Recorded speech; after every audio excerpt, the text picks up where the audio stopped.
70 years. That's how long the Salinas Coca-Cola distribution center served its community before corporate headquarters announced its closure with just weeks' notice. The facility on Vandenberg Street near Salinas Airport employed 81 people, many who had worked there for decades. Stephen Dionio spent 18 years at that plant. His response to the closure? We've got to keep ourselves positive. But positivity doesn't pay mortgages when California's business climate forces companies to choose between workers and survival. By June 30th, 2025, the beverage giant had permanently shuttered its American Canyon location in Napa County. This closure eliminated positions for 135 workers. The massive 350,000 square foot operation that produced Powerade, Minute Maid, Vitamin Water, and Gold Peak tea now sits empty and inactive. Just 30 days afterward, the Salinas warehouse ceased operations. Another 81 positions vanished from the employment rolls. This distribution hub had served its community continuously for 7 decades. The Modesto location followed suit, removing 101 workers from payroll. Then came Montebello, where 62 additional workers lost their livelihoods. In total, 4 separate operations and 379 California employees experienced job elimination within an 11-month period. The Beverage Corporation's public relations representative claimed this wasn't an easy choice, yet somehow this difficult decision repeated itself 4 consecutive times within California's borders, while the company simultaneously allocated $500 million toward constructing a brand new operation located just 60 miles away from one of the closed sites. The mathematics doesn't compute properly. California's beverage sector is experiencing a complete operational transformation. This extends beyond just one soft drink manufacturer. We're witnessing a fundamental reorganization of production and distribution methods throughout America's most populous state. The American Canyon operation first opened its doors in 1994. In December 2002, the Beverage Corporation acquired ownership. Throughout more than 2 decades, this location manufactured beverages for countless California residents. Then, during August 2021, corporate leadership announced closure plans, citing their asset-right approach. This corporate terminology requires translation. Asset-right essentially means the parent company prefers owning trademarks rather than manufacturing equipment. Their strategy involves dictating product specifications to contracted manufacturers, affixing their branding, and avoiding the operational complexities of managing production facilities directly. This pattern extends far beyond California's borders.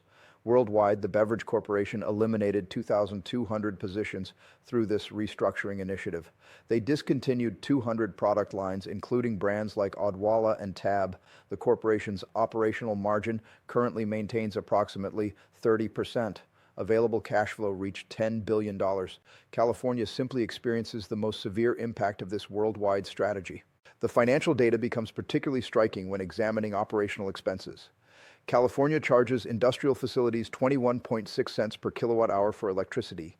The nationwide median sits at 7.6 cents per kilowatt hour. California manufacturers consequently pay 184% above what similar businesses spend elsewhere in America. That's nearly triple the cost. Operating beverage production demands enormous energy consumption.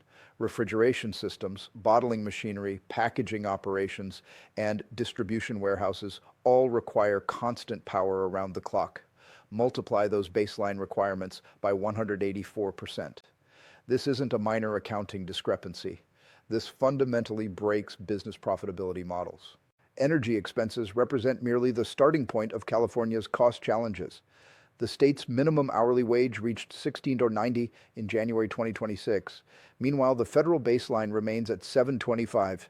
California employers therefore pay 133% premiums simply for hiring workers compared to businesses operating in alternative states.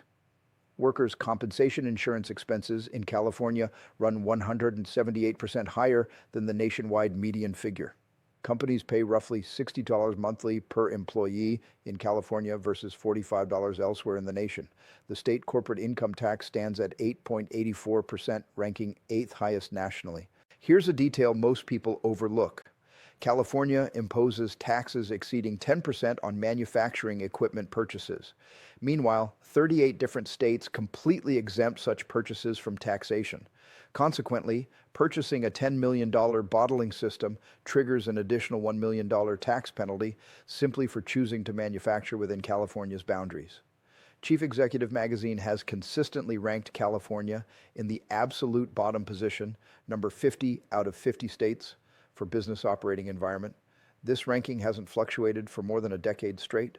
The beverage company narrative contains fascinating contradictions. While eliminating 4 operations and cutting 379 positions, Reyes Coca-Cola Bottling simultaneously announced a $500 million capital investment in Rancho Cucamonga. This represents California's first newly constructed soft drink production facility in approximately 6 decades. The plan involves transforming an existing 125,000 square foot distribution center, originally built in 1984, into a massive 620,000 square foot advanced technology campus. The redesigned complex will feature complete production capabilities, electric vehicle charging infrastructure, public tour facilities, drought-resistant landscaping, and numerous other modern amenities. The Salinas closure specifically deserves particular attention because this situation carries unique emotional weight. The Beverage Corporation maintained continuous presence in Salinas, spanning 7 decades, dating back to 1955. That time span exceeds most living people's lifetimes. The operation on Vandenberg Street, positioned near Salinas Airport, employed 81 individuals. Many had dedicated multiple decades to that specific workplace. Stephen Dionio devoted 18 years of employment at that location. When reporters questioned him regarding the closure announcement, he stated, "We must maintain optimistic attitudes. Operations here have been satisfactory, bringing me contentment. The moment has arrived to pursue different opportunities." Corporate management announced the closure decision on a Friday afternoon. This timing follows classic corporate communication strategy. Negative announcements get released when public attention is minimal. Salinas Mayor Dennis Donahue provided a pragmatic reaction.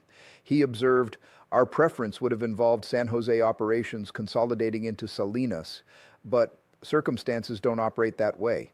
If opportunities exist for transforming disadvantages into advantages, we'll pursue that direction as rapidly as possible." This constitutes political language for acknowledging defeat while maintaining public composure. During October 2017, the beverage parent corporation sold its California and Nevada bottling territories to Reyes as part of a substantial refranchising campaign. Essentially, the parent company transferred California operations to Reyes while concentrating on syrup concentrate production. Reyes now controls 17.5% of all United States bottled and canned beverage volume for this brand. That positions them as America's second largest bottler for this product line. They're the entity making consolidation choices, shutting down Salinas, Modesto, and Montebello operations while constructing the Rancho Cucamonga campus. Different physical locations, identical strategy, reduced workforce requirements. California implemented the nation's first local sugar-sweetened beverage tax in Berkeley during 2015. The measured outcome showed a 52% reduction in sugary beverage consumption after 3 years elapsed, alongside a 29% increase in water consumption. Oakland implemented similar measures in 2017. The resulting data indicated a 26.8% decrease in purchases. Sports beverages specifically declined 42.4%. San Francisco passed their taxation measure in 2018. Albany added comparable legislation. Santa Cruz most recently passed such measures in November 2024. University of California, Berkeley researchers documented a 33% decrease in sugary beverage purchases across 5 major United States cities implementing taxes. Additionally, researchers noted a 28% decline in social acceptability surrounding sugary beverage consumption. Consumers not only reduced purchases, but actively avoided being observed purchasing such products. For corporations selling sugar-based beverages, this represents an existential threat to core business models. The beverage industry successfully lobbied for California legislation banning new local soda taxes until 2031. Existing municipal taxes received grandfather status exemptions, but no additional cities can implement new taxes during this period. Nevertheless, permanent damage occurred, consumer habits shifted fundamentally, and reversal appears unlikely. The corporation established its Los Angeles syrup manufacturing operation among the first three facilities ever constructed outside Atlanta, alongside Dallas and Chicago locations. In 1939, they constructed the iconic Los Angeles bottling facility at 1334 South Central Avenue. Architects designed it in streamlined, modern nautical style, featuring portholes and catwalks. The structure resembles an ocean liner somehow transported into downtown Los Angeles. That building achieved Los Angeles Historic Cultural Monument designation number 138 in 1975. It remains a landmark representing California historical heritage. During World War II, corporate president Robert W. Woodruff mandated that every military serviceman could purchase a beverage for 5 cents, regardless of global location. The company constructed bottling facilities adjacent to military installations throughout California, including Camp Pendleton. The Beverage Corporation didn't merely sell refreshments in California, they became interwoven with California's cultural identity. Now they're consolidating into one centralized mega facility and outsourcing production to companies most consumers have never encountered. 13 decades of historical presence reduced to corporate efficiency calculations. Leadership transitions are approaching rapidly.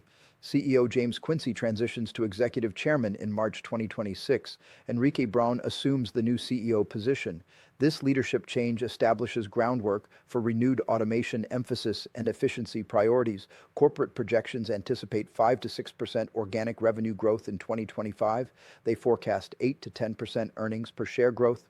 Meanwhile, Reyes Coca-Cola maintains 27 California facilities, employing 5,500 individuals even following recent closures. This doesn't represent conclusion. Additional consolidation will occur alongside more efficiency initiatives and asset-right strategies. The $500 million Rancho Cucamonga operation opens summer 2026. It will feature cutting-edge technology and extensive automation, requiring substantially fewer workers than the 4 replaced locations combined. That defines California manufacturing's future trajectory. Fewer physical facilities, reduced workforce, increased robotics, enhanced efficiency. This pattern extends beyond beverages. California lost 48 craft breweries during 2024, only 26 opened. This marks the first occurrence since 2005 where more United States breweries closed than opened nationally. San Diego County, recognized as America's craft beer capital, witnessed 7 closures in North County alone. 5 had operated for more than a decade.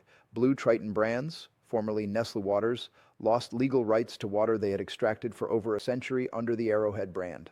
A cease and desist order forced them to halt most extractions by November 2023. California's beverage sector experiences pressure from multiple directions simultaneously. Energy expenses, labor costs, taxation, regulatory requirements, shifting consumer preferences, and legal challenges all converge. Some corporations adapt by constructing mega facilities, implementing automation, and consolidating operations. Others depart entirely. This phenomenon isn't unique to beverages. Tesla relocated headquarters to Texas in 2021 while maintaining engineering and design teams in California. Oracle departed for Texas. Hewlett-Packard Enterprise moved to Houston. Charles Schwab relocated to Dallas. The pattern remains clear. Major corporations aren't completely abandoning California. The market holds excessive value, but they're restructuring, consolidating, discovering methods to accomplish more with fewer California-based workers. The workers trapped between these transitions simply attempt to determine their next steps. 379 positions, that's the numerical total, not particularly large by California standards, not headline grabbing like technology sector layoffs, but those are 379 individuals who woke up with careers and went to sleep with severance packages. 379 families determining their next moves. Some received transfer offers, San Jose instead of Salinas, an hour-plus commute replacing a 15-minute drive. Others received nothing beyond appreciation for service and reminders that the corporation didn't make this decision lightly. Meanwhile, corporate stock prices hold steady. Dividend distributions continue flowing. Somewhere in Rancho Cucamonga, construction crews build California Beverage's future. A future containing significantly more robotics and significantly fewer workers. The authentic expense here transcends 379 positions. It's the uncertainty. When a corporation integrated into California for 130 years restructures this dramatically, when they construct one mega facility while closing four others, it raises a question nobody wants to address. Who's next? California once represented the American dream, the state where fortunes were made, where innovation flourished, where anyone could build something extraordinary. Today, that dream carries a price tag most people can't afford. The numbers tell a story politicians don't want to acknowledge. California's economy is hemorrhaging businesses, bleeding residents, and drowning in debt that keeps growing deeper despite record tax revenues. Between 2024 and 2025, over 200,000 people packed their belongings and left California. Net emigration exceeded this threshold for the third consecutive year. These aren't just statistics. These are families who calculated the math and realized staying wasn't sustainable.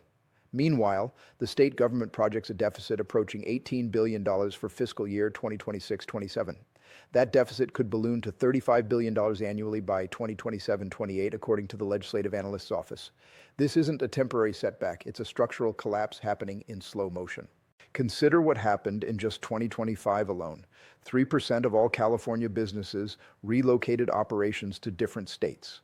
That percentage translates to thousands of companies deciding California no longer makes economic sense. Chevron, headquartered in California since 1879, announced relocation to Houston.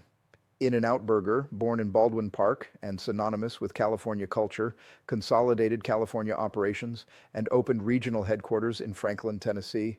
Playboy departed Los Angeles for Miami. Realtor.com shifted headquarters from Santa Clara to Austin. John Paul Mitchell Systems moved to Wilmer, Texas. The pattern extends beyond 2025. Tesla relocated headquarters to Austin in 2021. Oracle departed for Texas in 2020. Charles Schwab moved from San Francisco to North Texas. Hewlett-Packard Enterprise chose Houston. CBRE left. AECOM left. Palantir left. FICO left. SpaceX and X followed Tesla to Texas. McKesson relocated. The list continues growing longer while California officials issue statements about their commitment to business-friendly policies. The Tax Foundation ranks California 49th out of 50 states in its Business Tax Climate Index. Tennessee, Florida, and Texas consistently rank among the top destinations for departing California companies. Chief Executive Magazine has ranked California dead last, position 50 out of 50, for business climate every single year for over a decade, not just occasionally, not during economic downturns, every single year for more than 10 years straight. Here's what California businesses face. The state corporate income tax stands at 8.84%, eighth highest nationally. California's minimum wage reached $16.90 per hour in January 2026, compared to the federal minimum of $7.25. That's a 133% premium just for hiring workers. Workers' compensation insurance runs 178% higher than the national median. Industrial electricity rates hit 21.6 cents per kilowatt hour versus the national average of 7.6 cents. California manufacturers pay 184% more for electricity than competitors in other states. The state taxes manufacturing equipment purchases at over 10%. Meanwhile, 38 different states completely exempt such purchases from taxation. Buying a $10 million production line triggers an additional $1 million tax penalty simply for choosing California as a manufacturing location. These aren't minor disadvantages. These are fundamental structural problems that make profitability impossible for many operations. California's budget situation reveals deeper dysfunction. In 2021-2022, the state celebrated a $97 billion surplus. By 2025-2026, that surplus transformed into a projected $50 to $70 billion deficit. The swing from surplus to deficit occurred in less than 4 years. The Reform California and Tax Foundation attribute this reversal to California's heavy reliance on income taxes from wealthy earners and capital gains. When high earners leave, tax revenues collapse. When companies relocate, their employees follow. The tax base shrinks while spending commitments grow. The state faces annual operating deficits beginning in 2026-27, growing from approximately $20 billion to approximately $30 billion through 2028-29, according to legislative analysts. These projections assume no major economic downturn. If the stock market experiences a correction, if capital gains revenues decline, if California loses more high-income taxpayers, the deficits expand further. The Legislative Analyst's Office warns the budget lacks capacity for new commitments. Every year brings another crisis requiring emergency measures to paper over structural imbalances. This fiscal fragility persists despite strong revenue performance. Between July and October 2025, California collected $6 billion more in tax revenues than projected. Yet the structural deficit remains because spending growth outpaces revenue growth. The state's annual total spending growth across the forecast period reaches 5.8%, compared to an average of 3.5% in recent outlooks. Revenue growth hovers just above 4%. The mathematics doesn't work. Spending increases faster than income indefinitely until the system breaks.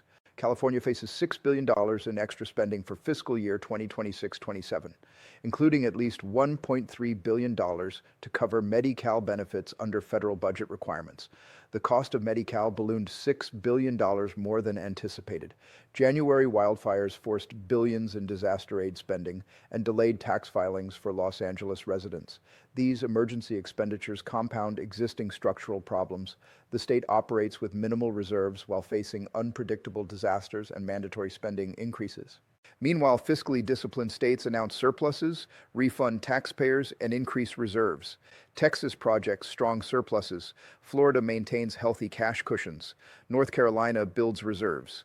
Utah, Tennessee, and Idaho consistently exceed revenue expectations while maintaining lower tax rates and leaner budgets. These states actively court California businesses with promises of lower costs and friendlier operating environments. Texas Governor Greg Abbott awarded John Paul Mitchell Systems $640,000 in grant funds to support expansion into Dallas County. States compete aggressively for California companies, and California keeps losing. From 2011 to 2021, 789 companies moved headquarters out of California, representing 1.9% of the state's headquarters. The decrease in jobs resulting from these relocations represented 3.7% of all headquarter jobs, approximately 77,600 positions. About 150 headquarters left California in 2011 compared to over 200 in 2021. During the same period, headquarter relocations from other states to California declined from almost 140 to just under 70. The net outmigration peaked in 2022 at 741 firms following pandemic-related economic disruptions and strict regulations. In 2023, net outmigration reached 533 companies. The housing crisis compounds economic dysfunction.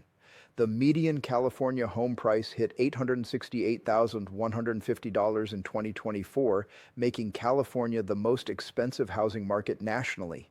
Mid-tier homes in California cost more than twice the typical mid-tier home in the rest of the United States. Monthly payments for a newly purchased mid-tier home exceeded $5,500 in September 2025, a 74% increase since January 2020. The annual household income needed to qualify for a mortgage on a mid-tier California home reached approximately $221,000 in September 2025, more than double the median California household income of $102,000. For bottom-tier homes, approximately $136,000 in annual income is required to qualify for a mortgage, about 33% higher than median household income. Housing costs have grown 74 to 78% since January 2020, while average hourly wages increased just 25%. The gap between what people earn and what housing costs widens continuously. California has the second lowest homeownership rate nationally. Just 55.3% of Californians live in homes they or their families own, barely higher than New York's ownership rate. The housing shortage persists at an estimated 3 million units as of 2025. California ranked 49th among states in housing units per resident. More than 4 in 10 households statewide faced unaffordable housing costs, spending over 30% of income on housing. 1 in 5 households spent more than half their income toward housing expenses.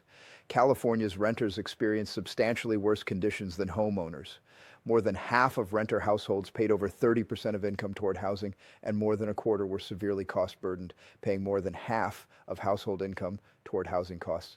8 in 10 households with low incomes were housing cost-burdened, and more than half spent more than half their income on housing.